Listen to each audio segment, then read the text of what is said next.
जोरदार काय वाजवायचा.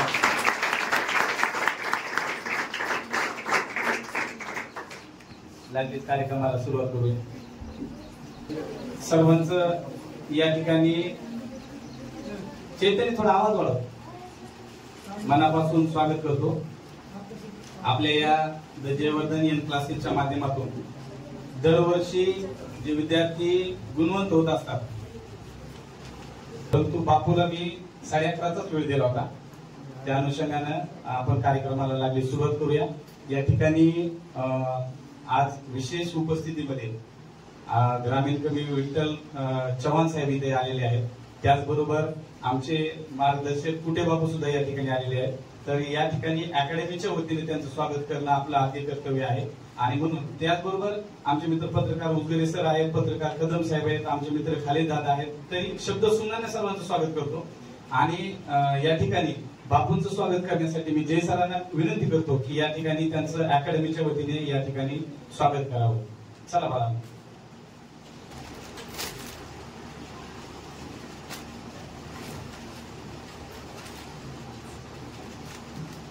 आपल्या सगळ्यांना जायचं आहे, गडबड आहे, याची जरी मला काळजी असली तरी आपण आपल्या लेकरांसाठी एकदाच वर्ष तुम्हाला भेटायला या ठिकाणी येतात.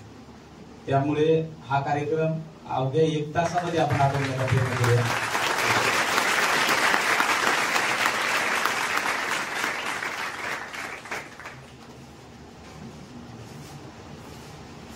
आज लग्नाची तारीख असले कवी विठ्ठल चव्हाण साहेब यांचं स्वागत करण्यासाठी सुद्धा जय सरांना विनंती करतो की त्यांनी त्यांचं सुद्धा या ठिकाणी स्वागत करावं. चला लेकरा.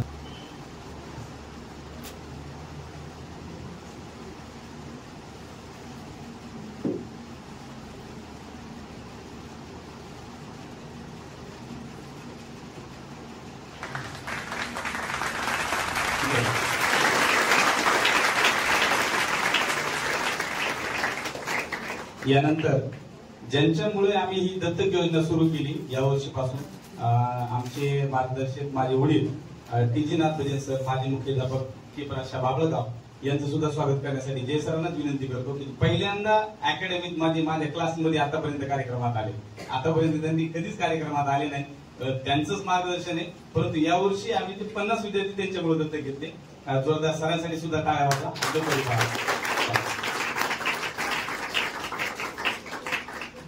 पुढच्या विद्यार्थ्यांच्या स्वागत.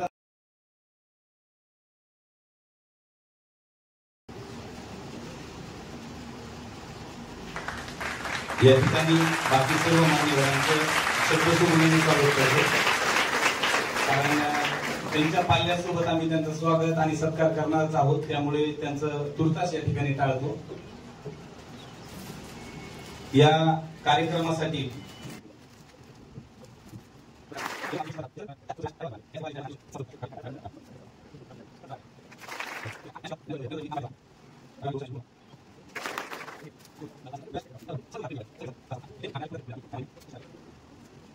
बरोबरच करण्यासाठी मी आमचे मार्गदर्शक बापू कुटे, कवी, ग्रामीण कवी आणि महाराष्ट्रात जे फार मोठ्या पद्धतीने प्रसिद्ध झाले. बापूंच्या काही कविता आहेत की ज्या अवघ्या महाराष्ट्रानं डोक्यावर घेतलं त्या कवितेना. म्हणून बापूंना विनंती करतो की या कार्यक्रमाच्या अनुषंगाने बापूंनी या ठिकाणी मार्गदर्शन करावं. भाऊ बसून करा ना. जाऊ उभा राहायचा येत.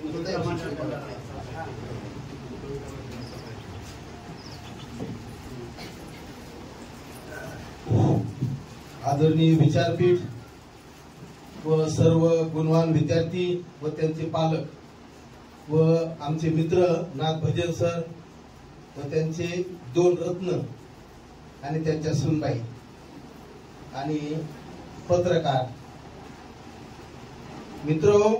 मी तसं काही शिकलेलं नाही. मी उगाच 4थी 5वी शिकलेलो आहे. पण त्या कवितेनं मला खूप उंचावर नेलं. नाहीतर मला हृदय स्पर्श असं काही लिहिता सुद्धा येत नाही. का मी मुलं ऐकून लिहून घेतो.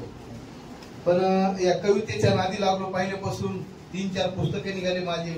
पुरस्कारही मिळाले त्याला भरपूर. पण बोलायचं म्हणलं की असं अवघड काही बोलता येत नाही. मला ते माहितही नाही काही. पण मित्र नाथ भजन सर खरंच गुणवान आहेत. आणि त्यांच्या पोटी हे 2 हिरे आलेत मित्रांनो. आणि त्यांच्या सुनबाई सुद्धा तशाच मिळाल्या त्यांना. कारण आजची परिस्थिती इतकी वाईट झालेली आहे की आई बापाकडे कोणीही बघत नाही. पण त्याने दोन्ही मुलांचं किती प्रेम आहे त्यांच्या वडिलावर आम्ही हे जवळून पाहिलं. कारण ते आजारी होते तेव्हा आम्ही 3-4 वेळेस भेटायला आलो. ते पुढे जर असं जायचं म्हणले तर त्या वडिलाला धरून आणतात, गाडीत बसून तिकडं तिथपर्यंत येतात, फिरवतात त्यांना. असं कोणी करत नाही आता. जेवढे श्रीमंत जेवढे शिकलेले माणसं आहेत ना तेवढे बदमाश झाले तर आई वडिलाला जवळ बी येऊ देत नाहीत ते. मी पाहिलं जवळून. माझ्या गावातला एक मुलगा डॉक्टर झाला, एकदम गरिबी परिस्थिती आटणाऱ्या घरचा. आई वडिलांना रात्रंदिवस कष्ट करून त्याला शिकवलं आणि मित्रांनो पुढे चलून तो डॉक्टर झाला. त्याला खूप काही पैसा मिळायला लागला. परभणीला त्याने मोठा बंगला बांधायला सुरुवात केली.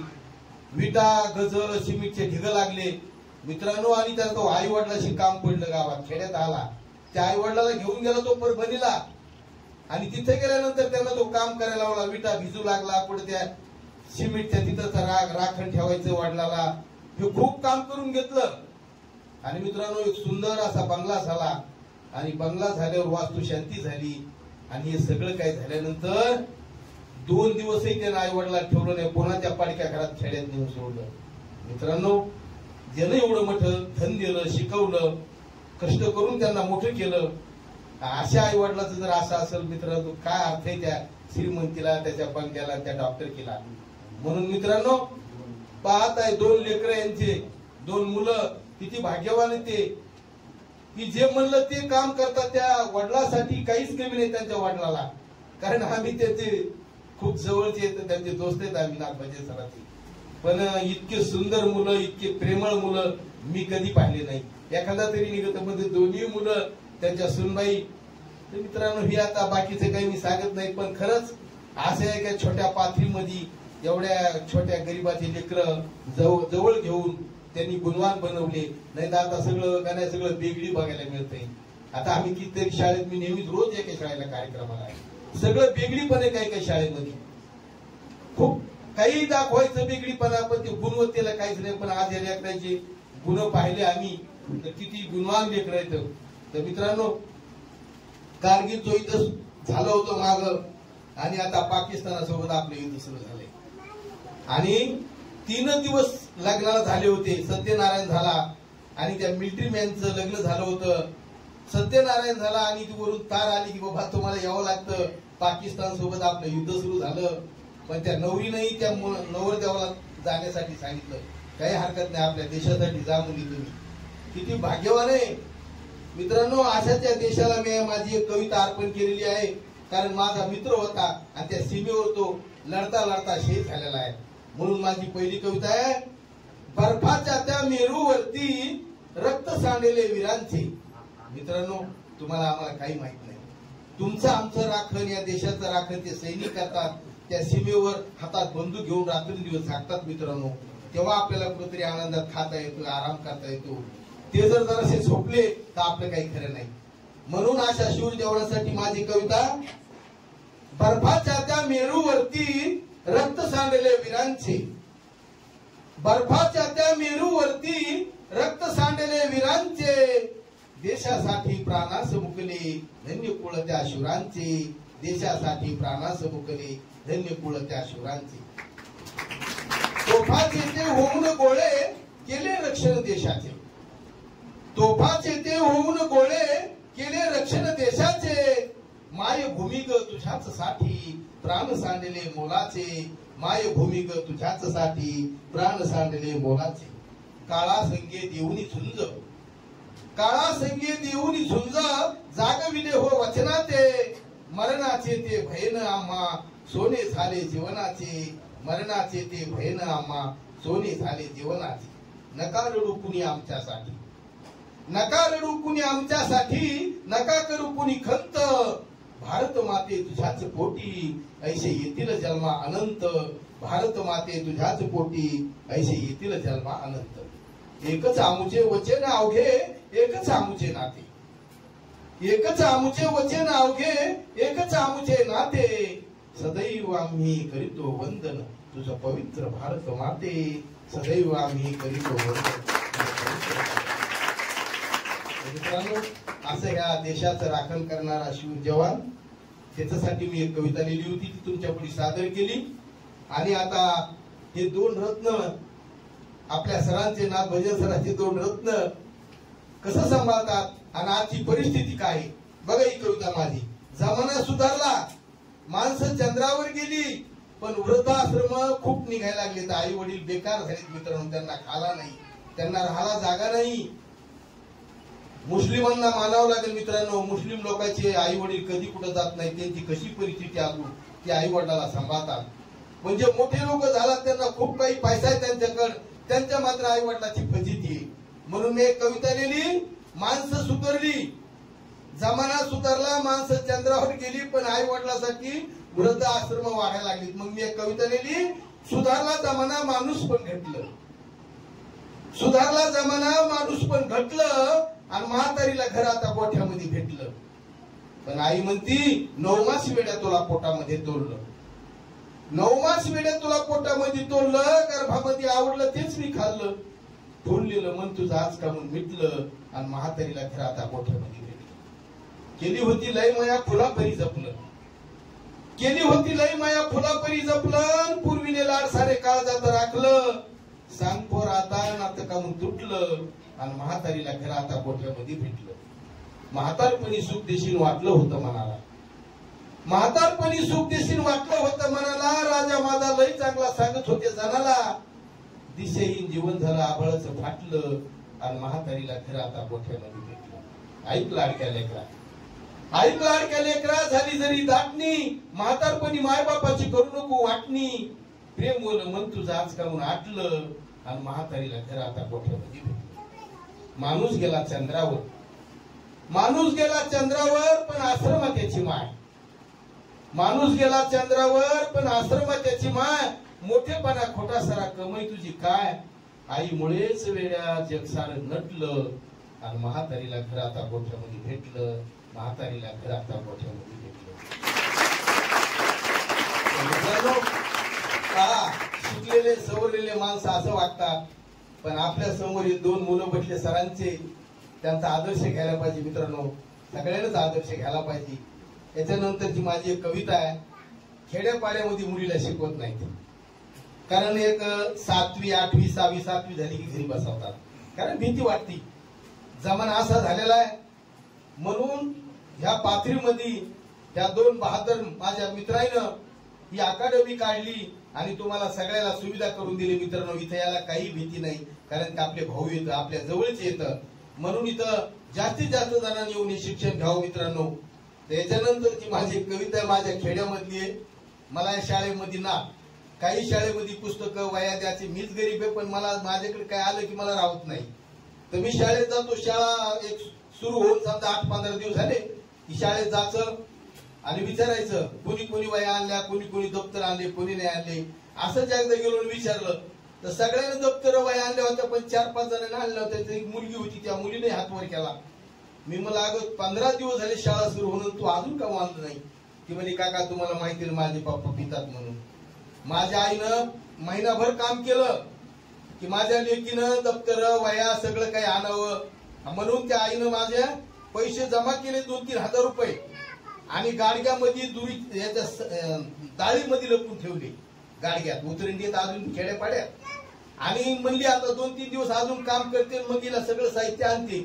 आणि आई गेली कामाला कुठेतरी, हे पिदाड आलं, सगळं घर धुंडाळलं आणि त्या डाळीतले ते पैसे काढले आणि पाथरीला येऊन सगळं पिऊन टाकले आणि ते सगळे पैसे उडून टाकले, असं तिनं मला सांगितलं. म्हणजे मला सांगा बापू आता कुठून आणू मी दप्तर? मग मी त्याला एक दिवस भेटलो, त्याला म्हणलं नालाय का, अरे एवढी छान तुझी लेकरू, एवढी गुणवान तुझी मुलगी, आणि तिला शिकू दे ना, तू तर काही रुपयाची मदत करीत नाही, पण बायकोचे सुद्धा पैसे तू दारूत घालायला. म्हणून त्याला मी त्याच्यावर एक कविता लिहिली होती, नको राहूस आडानी भोळा, जरा लेकीला शिकव शाळा. नको राहूस आडानी भोळा, जरा लेकीला शिकव शाळा. जग गेलं ये बघ हे चंद्रावर, आपण बसलो तर घरीच उमऱ्यावर. नको लावूस हात तू भाळा, जरा लेकीला शिकव शाळा. देशात झाली या प्रगती स्पर्धा, तुझ्या डोक्याचा रिकामा झालाय खुर्दा. दारू पिऊन करू नको चाळा, जरा लेकीला शिकव शाळा. आता यंत्राचा मानव करीतो काम, हाडमासाचा तू झालास वेड्या हराम. नको कमवू पैसा काळा, जरा लेकीला शिकव शाळा. कुठे शाहीर सांगतो जरास ऐका, देत सरकार सुविधा सुंदर बाका. द्या वचन कायदा पाळा, जरा लेकीला शिकव शाळा. अशी त्या मुलीसाठी मी एक कविता लिहिली. तर पुन्हा एक कविता आहे माझी. शिकल्यानंतर माणूस किती सुधारतो आणि त्याला कोणी लुटत नाही, आणि आडाणी राहिल्यानंतर मग त्याची किती फजिती होती संसारामध्ये. आणि तुम्ही जर असं नाथ भजन सराच्या या मुलाच्या शाळेमध्ये जर येऊन शिकलात मित्रांनो, तर जीवनामध्ये तुम्हाला कोणी फसवणार नाही अशी मी गॅरंटी देतो. आणि माझी एक कविता आहे की शेतकऱ्या गावात लिहिलेल्या, 2 मुलं 10-15 एकर शेती आणि एक 5-7 पत्राचं घर त्यांचं. रात्रंदिवस कष्ट केले मित्रांनो, पण त्याचं जे बदलं पत्र फुटलेलं होतं, त्याला छिद्र होती. मग ते पाऊस आला की ते छिद्रानं ते घरात कळायचं. मग त्या रात्रंदिवस ते त्या बाईनं ते तांब्या टेक, वाटी टेक, गिलास टेक घर भिजली म्हणून टाकायचं. आणि पुन्हा पाऊस बंद झाला की त्यातलं साचलेलं पाणी बाहेर नेऊन टाकायचं. मग त्या शेतकऱ्याला मी एक दिवशी भेटलो आणि म्हणलं, काका अहो तुमचं मधलं पत्र फुटलेलं, तेवढं पत्र बदला म्हणलं. तुमची बायको रात्रंदिवस परेशान होती म्हणलं त्या फुटलेल्या पत्राचं पाणी काढू. ते मला म्हणलं, अरे वेड्या तोही शेतकरी काय होतं शेतीमध्ये. मी म्हणलं, काका थोडा विचार करा, तुम्हाला लुटणारे लोक कोण आहेत त्यांना शोधा, मग तुम्हाला कळलं म्हणलं. म्हणून मी कविता त्या शेतकऱ्यावर लिहिली, तुला कळलंच नाही, तू शिकलाच नाहीस, आढाणी राहिला म्हणून तुझी जीवनामध्ये फजिती झाली. म्हणून त्याला कविता लिहिली, तुला नाही कळालं ते मला नाही पटलं, तुला नाही कळालं ते मला नाही पटलं. शेतकरी दादा तुला दलालानं लुटलं. मोठ्याल्या शहरात साहेबाचे बंगले, खिडकीला काच बघ किती त्याचे चांगले. मोठ्याल्या शहरात साहेबाचे बंगले, खिडकीला काच बघ किती त्याचे चांगले. घरावरलं पत्र तू ह्या जागोजागी फुटलं. शेतकरी दादा तुला दलालानं लुटलं. 5-5 हजाराचं साहेबाचा टेरेस, 5-5 हजाराचं साहेबाचा टेरेस, मळ नाही कुडी नाही बघ किती फिरेस. कुजलेलं धोतर त्या गुडघ्यावर फाटलं. शेतकरी दादा तुला दलालानं लुटलं. साहेबाचं जेवण बिअरबार मध्ये असतं, साहेबाचं जेवण बिअरबार मध्ये असतं. बिअर पिऊन चिकन खाऊन साहेब झाला मस्त. भाकरीवर तो ह्या बिनत्यालाच पिटलं. शेतकरी दादा तुला दलालानं लुटलं. साहेबाचं काम फॅन खाली चालतं, साहेबाचं काम फॅन खाली चालतं. परदेशाची साहेब जागेवर बोलतं. अंगातलं रक्त तुझ्या अंगात आटलं. शेतकरी दादा तुला दलालानं लुटलं.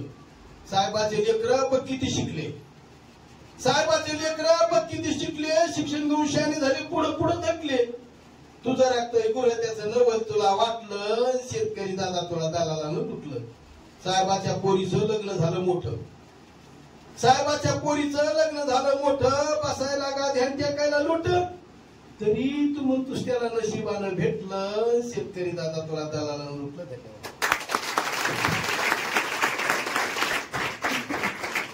अगदी बापू हे ग्रामीण भागात राहणारे आहेत. गेल्या 10 वर्षापासून त्यांचा माझा सहवास आहे. अत्यंत कमी शिक्षण झालेले बापू, परंतु जीवन काय आहे त्यांच्या कवितेतून आपल्याला पाहायला भेटते. नेहमी मी म्हणत असतो की कधी कधी अडाणी माणसं शिकलेल्या माणसाला जीवन शिकवतात. त्याच्यामध्ये उदाहरण म्हणजे बापूसाठी जोरदार एकदा टाळ्या वाजवा. मैं हिंदी में बात करने का आदी हूँ. थोडा प्रयत्न करतो मराठीतून बोलण्याचा, तुम्ही समजून घेण्याचा प्रयत्न करा, चूक भूल झाली तर. आजच्या कार्यक्रमाला उपस्थित राहिलेले सर्व पालक यांचे आभार, आमचे मित्र पत्रकार सगळे यांचे खूप आभार, आणि आदरणीय खालिद दादा असतील, नाथभजन सर असतील, आमचे कवी चव्हाण साहेब असतील, या सर्वांचे आभार.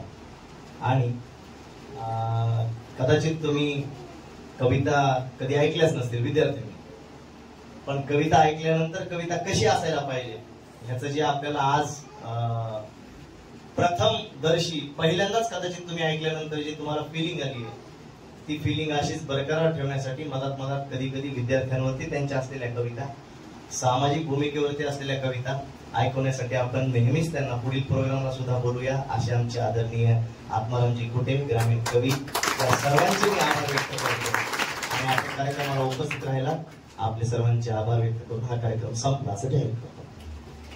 थँक्यू.